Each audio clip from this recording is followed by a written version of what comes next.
So you want to learn to CS like a diamond player? Well, in this video we're going to go through the basics. That being said, the information in this guide will be useful for every rank up to low diamond. Before we jump into the bread and butter of this video, I'd like to clear a few things up. This video will focus specifically on the basics of CSing, broken down into 3 sections. These are the right mindset, guaranteeing gold and experience, and following the plan. Secondly, getting a good CS score relies heavily on a number of things beyond the basic mechanics mentioned in this video, notably including wave manipulation, an understanding of lane dynamics, and how to leave your lane without losing loads of farm. I'll be making videos on each of these topics in the future, so make sure to subscribe to see them when they come out. Lastly, make sure you watch till the end of the video, as I will be offering a chance to have your gameplay analysed by me. Bang! That's out of the way, let's get into the video. Having the right mindset is the most important thing I can teach you about farming, so pay close attention. You need to flip your mindset to being a farm-focused machine. In this section, I'm going to tell you why you should focus on farming, and then give you exact time windows that it should be your priority, depending on the kind of champion you're playing. I think a lot of the mistakes people make is due to incorrectly prioritizing at different points in the game. In the early game, farming is the most important thing for pretty much everyone to focus on. The first reason comes down to levels. The first few levels are a massive deal, as for most champions, unlocking your previously unavailable abilities increases your power exponentially. This is why, if you watch high level players, if one gets level 2 or 3 before their opposition, they will immediately try and force a fight. The weaker player will normally have to respect this and back off the wave, giving up some gold. The second is the relative strength of items. In the early game, the difference between having an extra component and not having one over your opponent is much more significant than later on. Consider getting the opportunity to recall and return to lane before your opponent, due to farming better, and now you have a long sword over them. Not only can you restock on supplies, such as potions and wards and resources like health and mana, whilst they're attempting to get the last bit of gold they need to match you, but you now have 10 extra attack damage over them. This plus 10 AD is roughly a 15% increase in damage, and means your opposition will have to respect you even more, giving up more valuable gold. Or, alternatively, as is often the case in low reloads, they might not respect you and allow you to kill them, guaranteeing that they get denied gold and experience.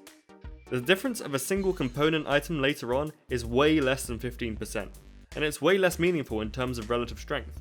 Just remember that killing your opponent with your advantage isn't necessarily the play.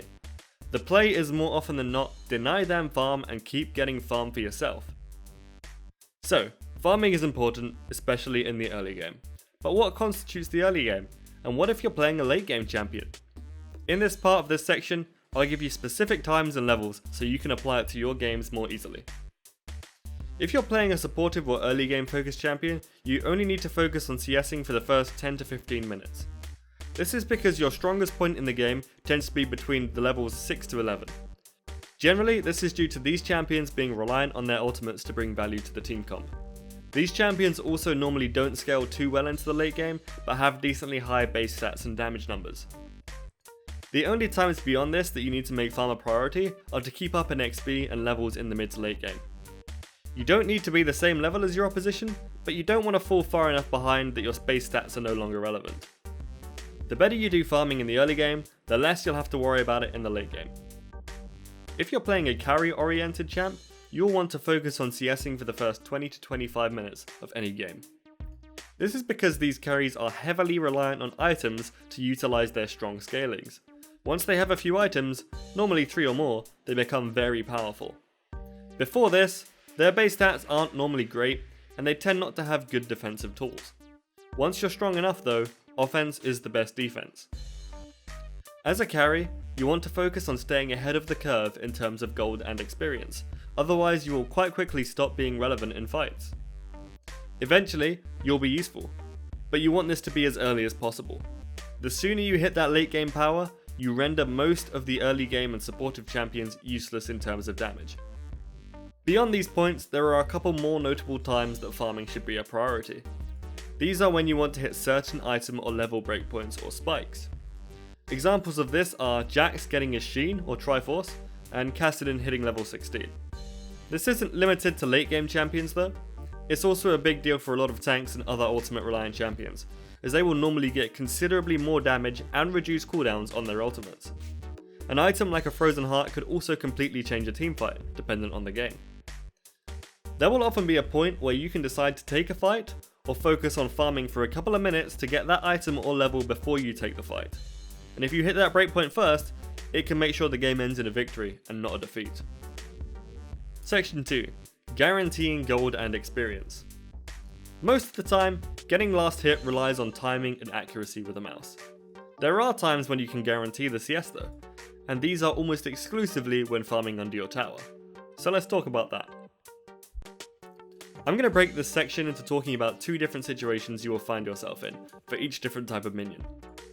The two situations are, firstly, when every minion is full HP and your wave is not hitting them, and secondly, when the minions are not full HP and or your wave is hitting them. Farming under a tower is dead simple if the minions are full HP. It's pretty much always the same case. Melee minions take 2 turret shots before they get into last hitting range, and ranged minions take 1. So, you let a melee minion take 2 turret shots and then you hit it. Simple.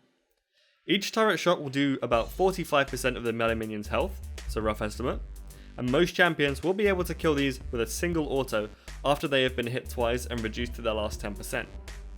However, bear in mind some champions have very little base AD, and these champions can be mages like Nivea or ranged supports.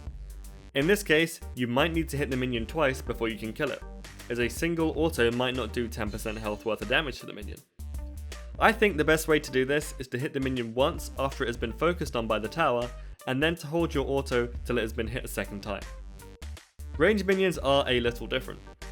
A turret takes them up to about 25 to 30% health. For most of the game, it's not a problem. You let the turret hit them and then you finish them off. However, in the very early levels, and especially on champions with low base AD, a single auto won't be enough to kill a ranged minion. My suggestion here is to set them up preemptively, hitting them in advance so that when the tower does get around to hitting them, they will only take 1 auto to die.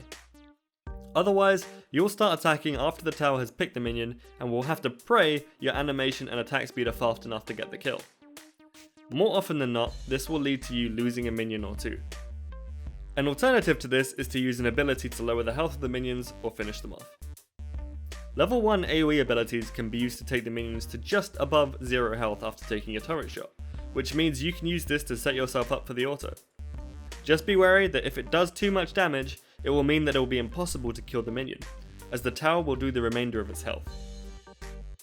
If this is the case, and you know you've messed up, just focus on getting 1 minion, whichever you think the tower will focus last. The tower always focuses the closest target. As for cannons and super minions, there isn't really a predefined way to kill them. For cannon minions, if they are untouched by anything else, the tower will take them to about the same amount of health that it takes a melee minion to, eventually. So, wait for this moment and adhere to the rules for melee minions. Super minions, you'll just have to judge for yourself, as by the time they're in the game, you might be able to do 30% of their health immediately, or 1% depending on how strong you are. Situation 2. The minions are not full HP, and or your wave is hitting them. So this situation is a little bit of a cop-out, because like with cannons and super minions, there isn't really anything specific you can do here that guarantees last hits. That being said, there are 2 things to focus on. Firstly, try and set up the minions to have their health values mentioned in situation 1. For melee minions, you want them to be at near 100% health or 55 to 60%. That way, they will take 2 or 1 turret shots respectively, like I mentioned before, and then be ready to be finished off. For ranged minions, you want them to be around 80 to 85% health, so that you can last hit them with a single auto after the tower hits them. Cannons take a bit more judgment and feel. I'd guess that the tower does around 18% of a cannon's health each hit. So after maybe 5 hits, the cannon will be within last hitting range. So you basically want the cannon to be some multiple of 18% over 0. This means you want it to be at like 20% health, 38% health, 46%, 64%, so what? This will mean that eventually it gets down to that 2%. The graphic on screen should help to make this a little clearer. Secondly, make sure you take into account the damage of your minions when considering the first point. You want to get the enemy minions to the breakpoints, but just don't forget about the damage that your minions do. Try and pay attention to their animations and the projectiles of your minions, and you'll get the hang of it. It won't take too long. An important note for supports and ADCs. Bot lane tends to be pushed back and forth more quickly than the other lanes. Due to this, you can find yourself pushed under tower very early on. If this happens to you, it is likely the ADC won't have the damage to kill the melee, ranged or cannon minions in one auto, in the situations I mentioned before. It is the support's job then to assist with this. As a support, you can help by hitting the minions to make sure the ADC can kill them. For the support, your role is entirely about enabling your carries, and making sure they get as much gold as possible through creeps is part of this. Generally speaking, support's auto attacks do very little damage. So, if a melee minion is getting to that 10% health mark, hit it and you'll take it to 3%. Then there's no way for your ADC to not get the minion. Do this for all types of minions. If there are any that have an awkward amount of HP, like 70%, then it's your job to get as many of them as you can to the HP breakpoints that will allow the ADC to finish them off. Practice this and you'll find it makes a huge difference in how much gold your ADC gets. This final section is just a few tips that don't necessarily fit into the sections I mentioned before, but are important to note. If you keep them in mind and remember to utilize them in your games, you will find yourself with a higher CS on average. Firstly, if multiple minions are likely to die at the same time, try to hit them to create a cascading amount of HP. You want it to be like a waterfall effect, where you have time to last hit each minion before the next one dies. You'll get a feel for minion aggro and which is going to die first by focusing on it. It takes some time. Secondly, use abilities or auto resets to kill minions, so long as the ability isn't mandatory for your survival or trading. Don't be afraid to use mana or cooldowns to get minions, the gold is often much more important. Thirdly, be careful when attempting to trade with or harassing opponents. You might accidentally mess up your CS. This is especially important for when the wave is about to hit your tower, as if the CS are at varying HP levels, you could easily make it impossible to get some of them. And this can induce a last hitting panic where you end up missing an entire wave, and you really don't want this. An example situation for this is if you throw out a Caitlyn Q through the minion wave, it could mess up the entire wave before it gets to your tower. Cool, thanks for making it to the end of the video. Hopefully it's been useful for you. As a bit of a heads up, I am planning on releasing more instructional videos like this one in the future. I mentioned it in the start of the video, but so that you guys know, I intend on releasing these videos every 2 weeks. This one took a little longer as I had to spend some time planning on how to approach the huge amount of topics and information that I have to share with you, and I apologise for that. So every 2 weeks, another information packed guide like this one. I do, however, want to be posting stuff more regularly than that, which is where my breakdowns of your gameplay come in. Every week that I'm not releasing a guide, I will either analyze a subscriber's gameplay or a high elo player's gameplay. I will break down what they are doing right or wrong and why it is good or bad. This will give you guys some great insight into real situations that you can apply to your own games. Now, if you want me to analyze your gameplay, then do the following. Subscribe to this channel, follow me on Twitter at GimmersTV, and send me a direct message on Twitter. As always, I am making these videos to help improve your league skills and knowledge, but I am still new to the process. So please, if you have any feedback at all about how the videos are made, or how you would like me to package the content, let me know in the comment sections. How you guys want to be taught is the #1 driving factor for how I will make these guides, so be vocal. Lots of love as always, and good luck with your climb.